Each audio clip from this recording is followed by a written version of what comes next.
All right, ebusia for me do be access aso mo be akwa basoro ko de be ye Nkasa TV so and any day they can share Nkasa TV and message also be subscribe be like na wa share me ma we mfi so be mi odoma no so de bitu ma so nya bi ahwe etie kama kase bo ne do ho ma me de besum we mi am de kase bo ba besum mu ya mo so for dada o hino ba kwa me safo kantaka me na kase bo no esi me na so am de besum we minim se am register na do for adu akonya e twen se me kase bo yes abega free Nkasa TV feed mu ade ba besum wo abobo ano so nya bi etie ahwe Yamo hu banko kasebo ni manager say ye man penin dada John Dramani Mahama ana ene omo trati electoral commission chairman Mrs Jean Mensah anyi nane senti semi betu adwa a kire say Mrs Jean Mensah na adwe sanka obe councilor mudin ana so obe pepa John Dramani Mahama ne na bedi akirefo edin afri presidential race ni mu abusuafo enumu ana ama threaten kase bi akoso ade ama Mrs Jean Mensah free oman penin dada John Dramani Mahama ho say so wonim na so pepa wan hwe ade efe be den ebe ne tan abusuafo yes amre ne kokoti ense no mu enchire mu style or your calculations towards 7th of December no on making sure say calculations be or ye be no very correct and very true and yes sir 7th of December that day no and yes sir the embassy Ghana has said no na Jean Mensah ompe enti afarijan edina no aba betu nsem we nyina mu akebi na akwakoye nsem bebre me pese mese obre no adaje no kam ho na yekoti nsem a ekoso ewoye my Ghana ma se ye che o no yekoti mrasisi a medasi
Obviously, that makes the Electoral Commission a key institution in our democracy.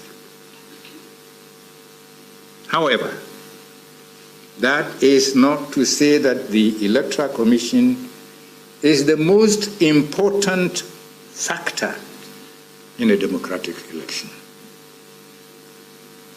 I think that this comes out clearly in a simplified definition of a democratic election as the contest among political parties or candidates mediated by an electoral commission and decided by the votes of the electorate. Based on this definition, voters come first, followed by political parties and candidates, and then the electoral commission in a ranking order of importance for the three main actors in a democratic election.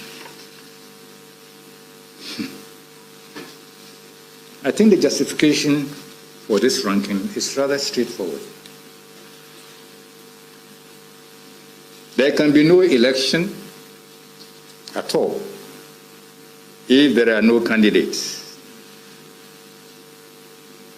And an election cannot be said to be democratic if there are no voters to decide the winner. For this reason, the primacy of the voter and the attendant sanctity of the duly cast vote are regarded as central pillars of the principles of electoral justice.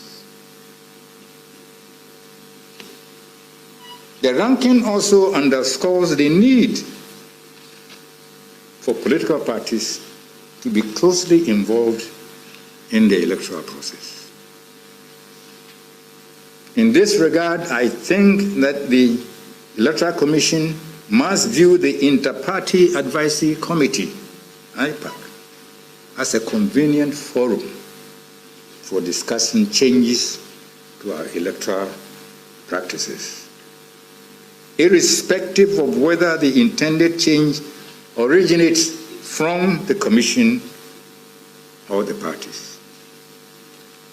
The reason is that it is not good practice to foist changes in electoral practices on important stakeholders like political parties. It is prudent to discuss any intended changes thoroughly at IPAC meetings with a view to achieving consensus. If consensus is achieved, the IPAC then becomes a convenient vehicle for disseminating the changes to the electorate. Let me say that during discussions at the IPAC, the Electoral Commission is not bound to accept the position even if it is supported by all the political parties. It's not a voting matter. How many parties do we have? On the books, maybe about 19. How many commissioners are there? Assuming that all of them go to IPAC. 7.